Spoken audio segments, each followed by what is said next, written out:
ومن يضلله فلا هادي له وأشهد أن لا إله إلا الله وحده لا شريك له وأشهد أن محمدا عبده ورسوله أما بعد أعوذ بالله من الشيطان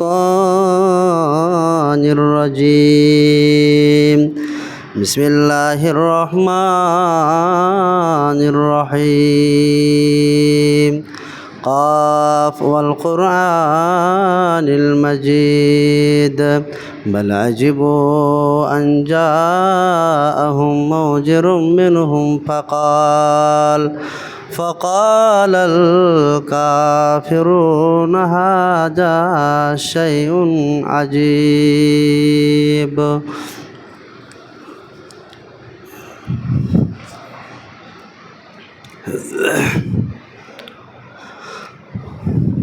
حامدا ومصليا ومسلما أما بعد أعوذ بالله من الشيطان الرجيم بسم الله الرحمن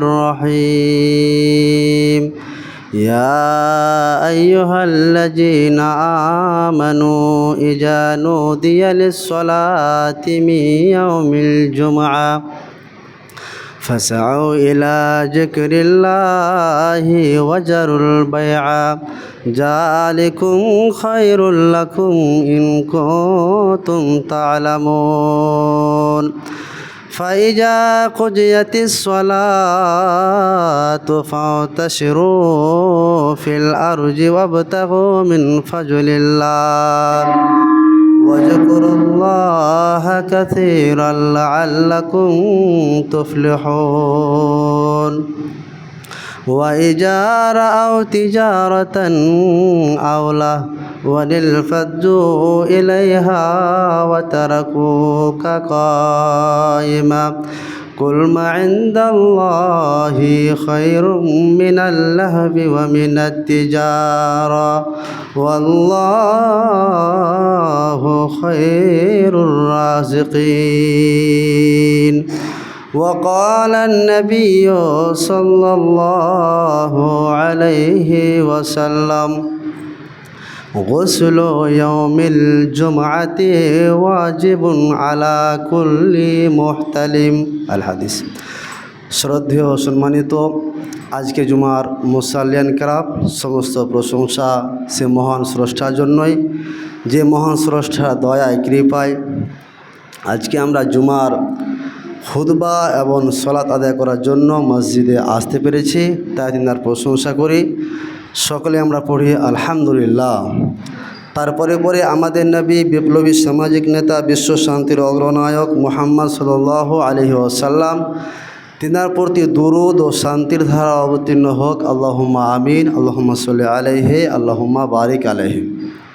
আজকে আমি আপনাদের সম্মুখে যে বিষয়টিকে নিয়ে আলোচনা করতে চাই তার নাম হচ্ছে জুমার গুরুত্ব ও ফজিলত সে সম্পর্কে।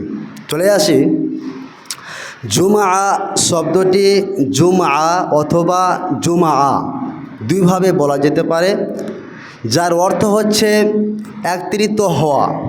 আল্লাহ রাব্বুল আলামিন কেন এই দিনটির নাম জুমা রাখলেন তার কারণ হচ্ছে এই দিনেই মুসলমানেরা বড় বড় মসজিদে একত্রিত হয় এবং তার পাশাপাশি এই দিনেই আল্লাহ রাব্বুল আলামিন মাখলুকের সৃষ্টিকার্য সম্পাদন করেন। এই আল্লাহ রাব্বুল আলামিন সারা জগৎকে সৃষ্টি করেছেন 6 দিনে এবং শ্রেষ্ঠ ষষ্ঠ দিন যেটা ছিল সেটা হচ্ছে শুক্রবারের দিন অথবা জুমার দিন। এই জুমার দিনেই হযরতে আদম আলাইহিস সালামকে আল্লাহ রাব্বুল আলামিন সৃষ্টি করেন। আবার এই দিনেই হযরতে আদম আলাইহিস সালামকে জান্নাতে প্রবেশ করান। আবার এই শুক্রবারের দিনেই আল্লাহ রাব্বুল আলামিন আদম আলাইহিস সালামকে এবং মা হাওয়া আলাইহিস সালামকে জান্নাত থেকে বের করে দেন। এই দিনটা অর্থাৎ জুমার দিন এমন একটি গুরুত্বপূর্ণ দিন যে এই দিনেই কিয়ামত সংঘটিত হবে। প্রাচীন অভিধানে এই জুমার দিনটিকে এর নাম রাখা হয়েছিল ইয়াউমুল আরুবা। প্রাচীন অভিধানে এই জুমার দিনটিকে বলা হতো ইয়াউমুল আরুবা। আল্লাহ রাব্বুল আলামিন সাতখানা যে আমাদের দিন দিয়েছেন, এক সপ্তাহ যে নাম দিয়েছেন বা দিন, তা এই দিনগুলো প্রত্যেকটা এক একটা গুরুত্ব রয়েছে। তবে 7 দিনের মধ্যে একটি দিনের যে ফজিলত, সে ফজিলতটা একেবারে আলাদা এবং সে ফজিলতকে অনুসন্ধান করতে গিয়ে ইহুদিরা পথভ্রষ্ট হয়েছে। ইহুদিরা সপ্তাহে একদিন গুরুত্বপূর্ণ, এটা সবাই জানে, সব ধর্মের মানুষ জানে, তবে কোন দিনটা? ফলে ইহুদিরা সপ্তাহে একদিনে ফজিলত হিসাবে ওরা শনিবারকে পালন করে, যেটা পৃথিবীর সৃষ্টি কার্য বা সারা জগৎকে যে আল্লাহ সৃষ্টি করেছেন বা মাখলুককে যে সৃষ্টি করেছেন, সে সৃষ্টি কার্য যেটা শুরু হয়নি। এবং তার পাশাপাশি খ্রিস্টানেরা এরা কি করেছে, রবিবার দিনটাকে এক সাপ্তাহিক একদিন উৎসব হিসাবে পালন করে। তো রবিবারের দিন আল্লাহ রাব্বুল আলামিন সৃষ্টি কার্যকে শুরু করেন। ফলে ওনারা পথভ্রষ্ট হয়েছেন, ওরা পথভ্রষ্ট হয়েছে। কিন্তু শুধুমাত্র মুসলমান জাতি এরা সৎ রাস্তায় রয়েছে বলে এরা এমন একটা দিনকে প্রাধান্য দিয়েছে, যে দিনটি হচ্ছে আজকের দিন, যে দিনটা হচ্ছে জুমার দিন। এই জুমা দিনটি কত গুরুত্বপূর্ণ সেই সম্পর্কে আল্লাহ রাব্বুল আলামিন কোরআন মাজিদের মধ্যে তুলে ধরছেন। ইয়া আইয়ুহাল্লাযীনা আমানু ইযা নুদিয়া লিস-সালাতি মিন ইয়াউমিল জুমআ, হে মুমিনগণ, যখন তোমাদেরকে জুমার দিন আল্লাহকে স্মরণ করার জন্য, নামাজ পড়ার জন্য যখন ডাকা হয়, তখন তোমরা ফাসআউ ইলা যিকরিল্লাহ, আল্লাহকে স্মরণ করার জন্য তোমরা আল্লাহর দিকে ধাবিত হও। ওয়াজারুল বায়া, ক্রয় বিক্রয় ছেড়ে দাও। যালিকুম খায়রুল লাকুম ইন কুনতুম তা'লামুন, এটাই তোমাদের জন্য শ্রেষ্ঠ হবে যদি তোমরা উপলব্ধি করো। আল্লাহ রাব্বুল আলামিন তারপরে বলছেন, ফাইজা কুজিয়াতিস সালাতু, যখন তোমাদের নামাজ সম্পূর্ণ হবে, তৎক্ষণাৎ ফান্তাশিরু ফিল আরজি, তৎক্ষণাৎ তোমরা জমিনে ছড়িয়ে পড়ো। ওয়াবতাগাউ মিন ফাদলিল্লাহ, আল্লাহর অনুগ্রহ অনুসন্ধান, আল্লাহর দয়া, আল্লাহর অনুগ্রহকে তোমরা সন্ধান করো। ওয়াজকুরুল্লাহ কাসীরান লাআল্লাকুম তুফলিহুন, এবং বেশি বেশি করে তোমরা আল্লাহকে স্মরণ করো যাতে তোমরা সফল কাম হও। এতটুকু আয়াত, শেষের আয়াতটুকু শেষে আমি ইনশাআল্লাহ বলবো। তাহলে এই আয়াত দ্বারা আমরা স্পষ্ট বুঝতে পারলাম আল্লাহ রাব্বুল আলামিন মুমিন ব্যক্তিগণকে আহ্বান করে বলছেন যে যখনই তোমরা জুমার সালাতের জন্য আজান শুনবে, তৎক্ষণাৎ তোমরা মসজিদের দিকে ধাবিত হও। আমরা মসজিদে আসব, আমাদের করণীয় কি কাজ রয়েছে, যে কাজগুলোকে করলে আমরা জুমার গুরুত্ব আমরা পেয়ে যাব, সে সম্পর্কে প্রথমে বলি নবীজির হাদিস, গুসলু ইয়াউমিল জুমআতি ওয়াজিবুন আলা কুল্লি মুহতালিমিন, প্রত্যেক সাবালকের ওপর জুমার দিন গোসল করা হচ্ছে ওয়াজিব, ফরজ। তাহলে আমরা স্পষ্ট বুঝতে পারলাম যে জুমার দিন প্রত্যেক সাবালককে গোসল করতে হবে, যেটা নবীজি ওয়াজিব বলেছেন।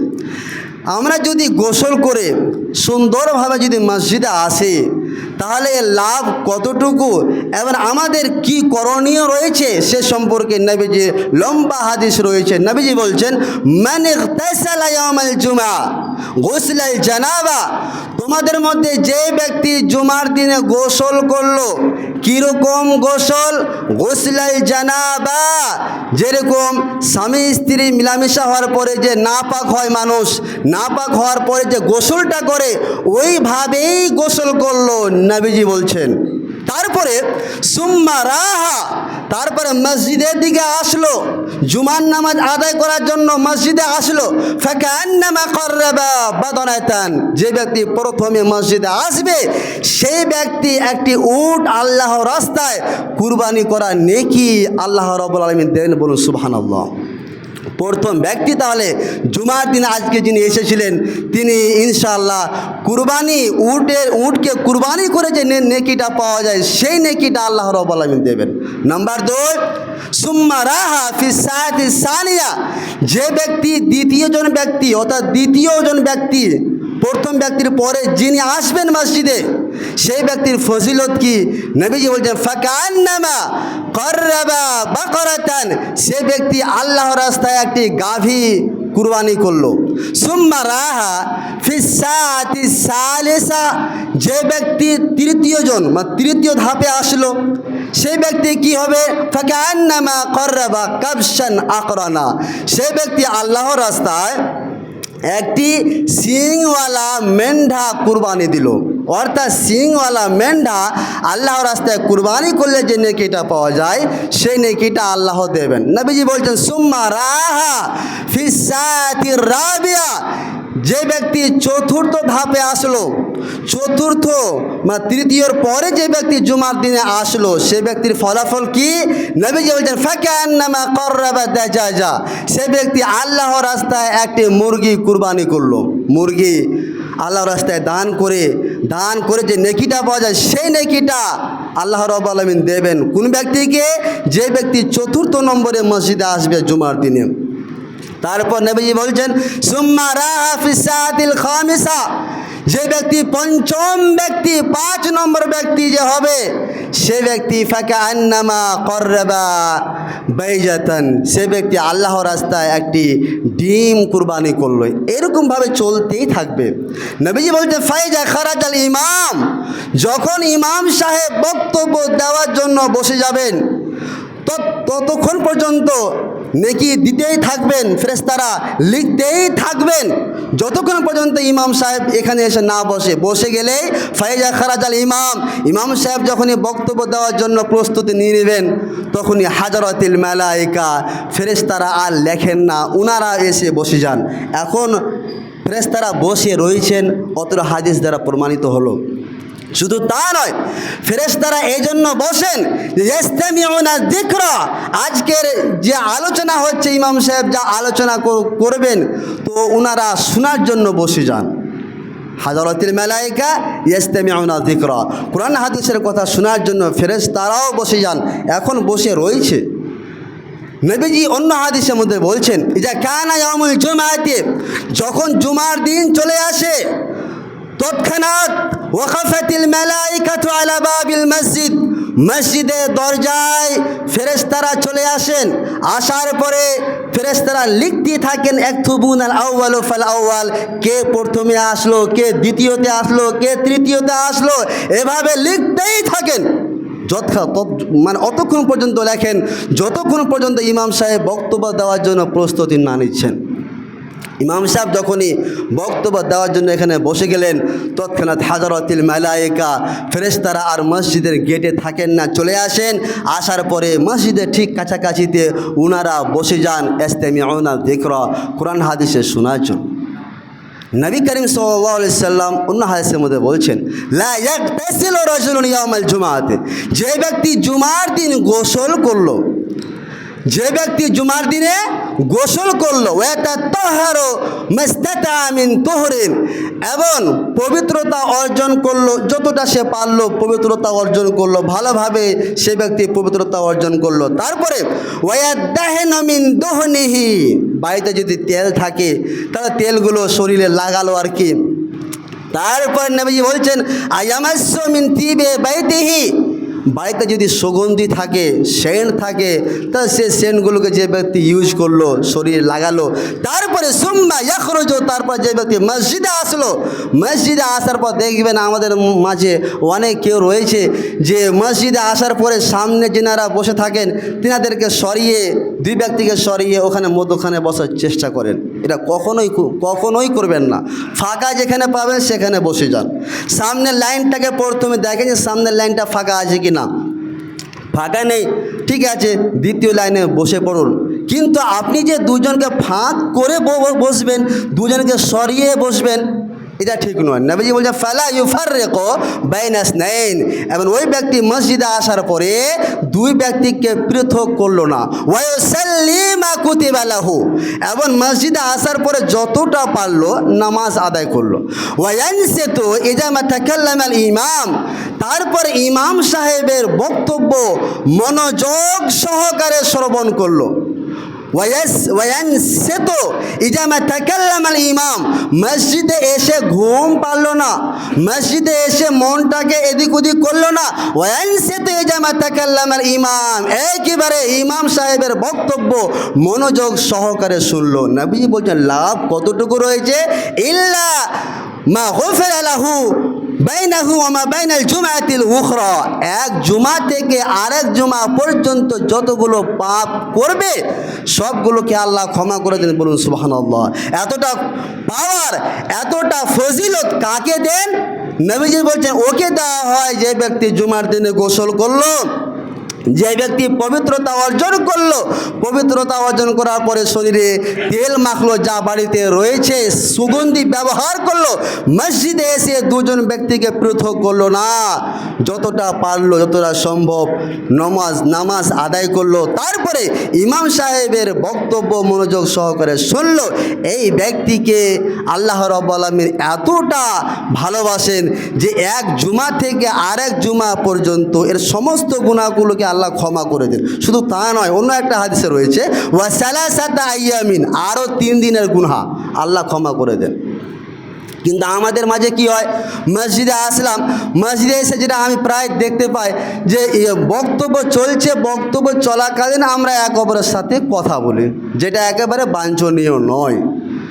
নবীজি বলছেন মান তাকাল্লামা ইয়াউমাল জুমআতে, যে ব্যক্তি জুমার দিন কথা বলল, জুমার নামাজ পড়তে এসে কথা বলল, এমন টাইমে কথা বলেছে যে ওয়াল ইমামু ইয়াখতুবু, ওই টাইমে ইমাম সাহেব বক্তব্য দিচ্ছেন। নবীজি ওই ব্যক্তির উদাহরণ দিচ্ছেন, ওই ব্যক্তি কেমন, ফাহুয়া কামাসালিল হিমারি ইয়াহমিলু আসফারান, এ ব্যক্তি হচ্ছে গাধার মতন। যেরকম গাধার ওপরে আপনি অনেকগুলো সমরাস্ত্র আপনি ঝুলিয়ে দেন, চাপিয়ে দেন, গাধার কোনো যায় আসে না, গাধা বহন করবে। নবীজি ওই ব্যক্তির উদাহরণ দিচ্ছেন, ওই ব্যক্তিকে তুলনা করছেন গাধার সাথে। কোন ব্যক্তিকে? যে ব্যক্তি মসজিদে জুমার নামাজ আদায় করার জন্য মসজিদে আসলো, আর ইমাম সাহেব বক্তব্য দিচ্ছে, ওই টাইমে ওই ব্যক্তি কথা বলছেন, ওই ব্যক্তিকে নবী সাল্লাল্লাহু আলাইহি ওয়াসাল্লাম গাধার সাথে তুলনা করলেন। এবং ওই ব্যক্তি কথা বলছেন, নবীজি বলছেন ও তো গাধা, কিন্তু ওয়াল্লাযী ইয়াকুলু লাহু আনসিত, ওর পাশাপাশি ওর পাশে একজন ব্যক্তি রয়েছে, ও যে চুপ কর চুপ কর, এই কথাটা বলল। যে বলল এর পরিণাম কি? নবীজি বলছেন লাইসা লাহু জুমআতুন, ওই ব্যক্তি নামাজি হবে না, জুমার নামাজি হবে না। ও তো এক গাধা যে জুমার নামাজ পড়তে এসে কথা বলছে, এবার ওকে এবার চুপ করতে বলছে। তুমি কেমন মানুষ? লাইসা লাহু জুমআতুন, তোমার জুমার নামাজি হবে। নবীজি অন্য হাদিসের মধ্যে বলছেন ইজা কুলতা লিসাহিবিকা ইয়াউমাল জুমআ, ওইজা কুলতা লিসাহিবিকা ইয়াউমাল জুমআ, যখন জুমার দিন কাউকে তোমরা কথা বলতে শুনবে, বা সে যদি বলে আনসিত, চুপ করো, ফাকাত লাগাউতা, সে ব্যক্তি খারাপ কাজ করলো। কোন টাইমে? ওয়াল ইমামু ইয়াখতুমু, যে টাইমে ইমাম সাহেব বক্তব্য দিচ্ছেন। তাহলে আপনারা বলে মাওলানা সাহেব আমাদের করণীয় কি? জি, আপনার যদি বিশেষ প্রয়োজন হয় তাহলে ডাইরেক্ট আপনি ইমামের সাথে কথা বলতে পারবেন, ইমামকে জিজ্ঞেস করতে পারবেন বা ইমাম সাহেব আপনাকে বলতে পারে এই কাজটা করো। একটা হাদিসে রয়েছে, নবী করিম সাল্লাল্লাহু আলাইহি ওয়াসাল্লাম দেখলেন যে এক ব্যক্তি আসলেন, নবীজি বক্তব্য দিচ্ছেন, এক ব্যক্তি এসেই মসজিদে বসে গেল। নবীজি বলছেন, কোম, দাঁড়াও, আতো সাল্লি রাকাতাইন, তুমি কি 2 রাকাত নামাজ পড়েছো? তখন মুক্তাদি বলছেন, না আমি পড়িনি। বলুন পড়ো, আগে মানে আগে 2 রাকাত নামাজ পড়ো, তারপরে তুমি বসবে। তাহলে স্পষ্ট হাদিস দ্বারা প্রমাণিত হলো যে আপনার যদি বিশেষ প্রয়োজন হয় কথা বলা, ইমাম সাহেবের সাথেই বলতে হবে আপনার, কিন্তু এক অপরের সাথে নয়। এবার চলে আসি, কেন জুমার দিন এতটা গুরুত্বপূর্ণ কেন? আপনারা বলবেন যে কতটা গুরুত্বপূর্ণ যে ইমাম সাহেব বক্তব্য দিবে সেই সময়ে কথা বলাই চলবে না, এমনকি কাউকে চুপ থাকাটাও বলা চলবে না। কেন? এর কি গুরুত্ব রয়েছে? নবীজি বলছেন, ফিহি সাআতুন লা ইউয়াফিকুহা আব্দুল মুসলিমুন, জুমার দিনে এমন একটা সময় রয়েছে যে সময়টুকুতে বান্দারা আল্লাহর কাছে যা চাইবে তাই দেওয়া হবে। লা ইউয়াফিকুহা, দোয়াটাকে যে কবুল করা হবে না এরকম কোনো ব্যাপারই নয়, যা চাইবে তাই দোয়া আল্লাহ কবুল করবেন, এমন একটা সময় রয়েছে। তবে কি হতে হবে? নবীজি বলছেন, ওয়া হুয়া কায়িমুন ইউসাল্লি, মসজিদে আসলো, আসার পরে নামাজ পড়লো, নামাজ পড়ার পরে সুম্মা ইয়াজলিসু, বসলো, ইয়াসালুল্লাহ আযজা ওয়া জাল্লা শাইআন ইল্লা আতাহু, তারপরে আল্লাহর কাছে চাইছে, আল্লাহ আমাকে এই জিনিসটা দাও, আল্লাহ আমাকে এই জিনিসটা দাও। তারপর নবীজি বললেন, যা চাইবে ইল্লা আতাহু ইয়াহু, তাকে দেওয়া হবে। নবীজি আবার ইশারা করছেন হাত দিয়ে, ফাশারা বিয়াদিহি ইউকাল্লিলুহা, সে সময়টা কিন্তু খুব অল্প সময়, সে সময়টা কিন্তু খুব অল্প সময়। কোন সময়ে হয় এটা আপনারও জানা নাই, আমারও জানা নাই, এটা কোনো ইমাম সাহেবেরও জানা নেই। কোন টাইম রয়েছে, যে টাইমটার কথা নবীজি বললেন ইউকাল্লিলুহা, সেই সময়টা কিন্তু অল্প, অল্প সময় হলো এর গুরুত্ব এতটা, লা ইউয়াফিকুহা, তুমি আল্লাহর কাছে যাই চাইবে তাই দেওয়া হবে, কিঞ্চিত পরিমাণ কম দেওয়া হবে না। তবে সে সময়টা কতটুকু? তারপর ওয়াহিয়া সাআতুন হাফিফা, ওনার হাদিসে রয়েছে যে সেটা খুব অল্প সময়। সে সময়টা কোনটা সময়, সে সময়টা কোনটার মধ্যে পড়ে? তো হাদিসে রয়েছে, হিয়া মা বাইনা আয়াজলিসাল ইমাম ইলা আন তুকজা সালাত, ইমাম সাহেব বক্তব্য শুরু করবেন, শুরু থেকে নিয়ে নামাজ শেষ হওয়া পর্যন্ত ওই অল্পটুকু সময় রয়েছে, যে সময়টুকুতে আপনি আল্লাহর কাছে যা চাইবেন তাই পাবেন। আশা করা যায় বুঝতে পেরেছেন। তারপরে চলে আসি, জুমার দিনে আমরা কি করি, যে এটা কোনো খারাপ দিক নয়, এটা একটা ভালো দিক, যে জুমার দিনে আমরা জুমার নামাজ পড়ার পর আগে দেখা গেল যে আমাদের খিদা লেগেছে বা আর কিছু লেগে খাবারটা খেয়ে নিলাম, তো এটা কোনো ব্যাপার নয়। কিন্তু হযরতে সাহাল বিন সাদ বলছেন, মা কুন্না নাকিলু লা নাতাগাদ্দা ইল্লা বাদাল জুমাতে, জুমার দিন আমরা খাবার খেতাম না এবং কাইলুলা করতাম না। জুমার দিনে আমরা খাবার খেতাম না, কাইলুলাও করতাম না। কাইলুলা কাকে বলা হয়? দুপুরের খাওয়া দাওয়ার পরে যে আরামটাকে, সে আরাম আমরা অবশ্যই প্রায় লোক আমরা করে থাকি। তো দুপুরে খাওয়া দাওয়ার পরে যে আরাম, জুমার নামাজ পড়ার পরে আরাম, বা দুপুরে বাড়িতে রয়েছেন আপনি, দুপুরে খাওয়া দাওয়া করলেন, দিয়ে একটু বিশ্রাম দিলেন, সেটাকে বলা হয় কাইলুলা। এবং নাতাগাদ্দা, দুপুরের খাবার। তো সাহাল বিন সাদ, এটা কিন্তু নবীজির হাদিস নয়, সাহাল বিন সাদই বলছেন, একজন সাহাবী বলছেন যে আমরা রাসূলের যুগে মা কুন্না নাকিলো, আমরা দুপুরের খাওয়ার পরে আরাম করতাম না, ওয়ালা নাতাগাদ্দা, দুপুরের খাবার খেতাম না, ইল্লা বাদাল জুমা, কিন্তু জুমার নামাজ পড়ার পরে খেতাম প্লাস আরাম করতাম, দুটোই করতাম। তাহলে আমরা বুঝতে পারলাম যদি আমরা এটা করি তাহলে সুন্নাত আদায় হবে। এবার চলে আসি, আপনি যদি জুমার দিনে গোসল করেন বা ভালোভাবে আপনি পবিত্রতা অর্জন করলেন, প্রস্তুতি নিলেন, তাহলে লাভ কতটুকু রয়েছে? একটা হাদিস, সেটা নবীজি বলছেন, মান গাসসালা ইয়াউমাল জুমাতে, যে ব্যক্তি জুমার দিন নিজের কাপড় ধৌত করলো, ওয়াগতাসালা, এবং গোসল করলো, সুম্মা বাক্কারা ওয়াবতাকারা, এবং সকাল থেকে প্রস্তুতি নিয়েছে আজকে জুমার দিন, জুমার নামাজ পড়তে যাব, সকাল থেকে প্রস্তুতি নিল। ওয়া মাশা ওয়ালাম ইয়ারকাব, জুমার নামাজ পড়তে মসজিদে আসলো হেঁটে, সাইকেলে নয়, বাইকে নয়, হেঁটে আসলো। ওয়া মাশা ওয়ালাম ইয়ারকাব, হেঁটে আসলো মসজিদে, কিন্তু সওয়ারিতে নয়। ওয়া দানা মিনাল ইমাম, মসজিদে এসে ইমামের কাছাকাছিতে বসলো। ফাস্তামতা, আসার পরে ইমামের বক্তব্যগুলোকে মনোযোগ সহকারে শুনলো। ওয়ালাম ইয়ালগো, জুমা চলাকালীন কোনো অনর্থক কথাবার্তা, অনর্থক কাজ করলো না। নবীজি বলছেন, কানা লাহু বিকুল্লি খুতওয়াতিন আমালু সানাতিন আজরু সিয়ামিহা ওয়া কিয়ামিহা। ওই ব্যক্তি তার বাড়ি থেকে যে জুমার নামাজ আদায় করতে আসলো, যতটা পায়ের ধাপ ফেলেছে, প্রত্যেক পায়ের ধাপে 1 বছরের নফল সিয়াম এবং 1 বছরের নফল রোজা এবং 1 বছরের আপনার নামাজ, এই যে নেকি, সেই নেকিটা আল্লাহ রাব্বুল আলামিন দেবেন। বলুন সুবহানাল্লাহ। প্রত্যেকটা ধাপে। আপনি বলুন যে আপনার বাড়ি থেকে আপনি যখন বের হয়েছিলেন, হেঁটে হেঁটে আসছিলেন, কতগুলো আপনি ধাপ ফেলে মসজিদে এসেছিলেন। প্রত্যেকটা ধাপে 1 বছরের নফল রোজা এবং 1 বছরের নফল নামাজের নেকি আল্লাহ দিবেন। এবার আপনার বলে, মাওলানা সাহেব, তাহলে তো আমরা বাড়ি আমার এখানে এ মসজিদে আসবো কেন, অন্য মসজিদে যাব, অন্য মসজিদে গেলে তো নেকিটা বেশি পাবো। যদি আমি ওই কামারি যাই, তাহলে আমার ধাপটা কি হবে, বেশি হবে। তো না, নবীজি অন্য হাদিসের মধ্যে বলেছেন, লা তুসাদ্দু ইলা রাহলে, 3টা মসজিদ ছাড়া কোনো মসজিদে আপনার এক জায়গা থেকে অন্য জায়গায় নেকি পাওয়ার উদ্দেশ্যে যাওয়া চলবে না। মসজিদে হারাম, যেটা আপনার মক্কাতে রয়েছে, মসজিদে নববী যেটা মদিনায় রয়েছে, মসজিদে আকসা যেটা হচ্ছে আপনার জেরুজালেম, যে মসজিদটাকে নিয়ে বেশ কিছুদিন খুব হাঙ্গামা হলো, সে 3টে মসজিদ ছাড়া কোনো মসজিদে আপনার জায়েজ নয় যে আপনার ব্যক্তিগত মসজিদ ছেড়ে অন্য মসজিদে যাওয়া। কিসের কারণে?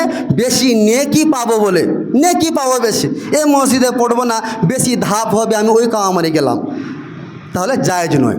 তাহলে বুঝতে পেরেছেন হাদিসটা সহিহ হাদিস, এতে কোনো এক পরিমাণ সন্দেহ নেই। নবী করিম সাল্লাল্লাহু আলাইহি ওয়াসাল্লাম বক্তব্য দিচ্ছেন, তো বক্তব্য চলাকালীন নবীজি বক্তব্যের ভাষণে বলছেন, হে আমার উম্মতিরা শুনো, লা ইয়ানতাহিয়ান্না আকওয়ামুন আন ওয়াদিহিমুল জুমাআতি, তোমরা জুমার নামাজ ছাড়া থেকে নিজেকে বাঁচিয়ে রাখো। তোমরা জুমার নামাজ ছাড়া থেকে নিজেকে বাঁচিয়ে রাখো। কেন বাঁচিয়ে রাখবে? যদি তোমরা জুমার নামাজ ছেড়ে দাও, তো লা ইয়াখতামান্নাল্লাহু আলা কুলুবিহিম, আল্লাহ রাব্বুল আলামিন তোমাদের অন্তরে মোহর লাগিয়ে দেবে। আর যখনই মোহর লেগে যাবে, তখনই কোনটা ভালো কোনটা মন্দ পার্থক্য করার মানদণ্ড থাকবে না। এইরকম অকেছু আল্লাহ রাব্বুল আলামিন করে দেবেন। তারপরে সুম্মা লা ইয়াকুনান্না মিনাল গাফিলিন, তারপরে তোমরা গাফেলদের মধ্যে পড়ে যাবে। কাজে তোমরা জুমার নামাজ ছাড়া থেকে নিজেকে সবসময় তোমরা বাঁচিয়ে রাখো। আরেকটা আমি হাদিস বলে দিই, যেটার ব্যাপারে সংক্ষেপে সময় হয়ে গেছে। সেটা হলে কি, দেখবেন যে আমাদের মসজিদে ইমাম সাহেব খুতবা দিতে উঠলো, আজান চলছে। এবার আমি দেখতে পাই যে অনেক ভাইরা বাপজানারা এসে দাঁড়িয়ে থাকেন, যে নামাজ আজানটা শেষ হবে, তারপরে আমরা কি করব, সুন্নাতটা পড়ব, তারপরে আমরা নামাজ পড়ব বা বক্তব্য শুনবো। এটা আমাদের ধারণা, কিন্তু না, আপনি মসজিদে আসবেন, আসার সাথে সাথে সে জুমার খুতবা চলুক বা আজান চলুক, দূরে কাজ সুন্নাত আদায় করুন। মানে হাদিসটা কিন্তু ভালো করে শুনবেন, ভুল কিন্তু নেবেন না।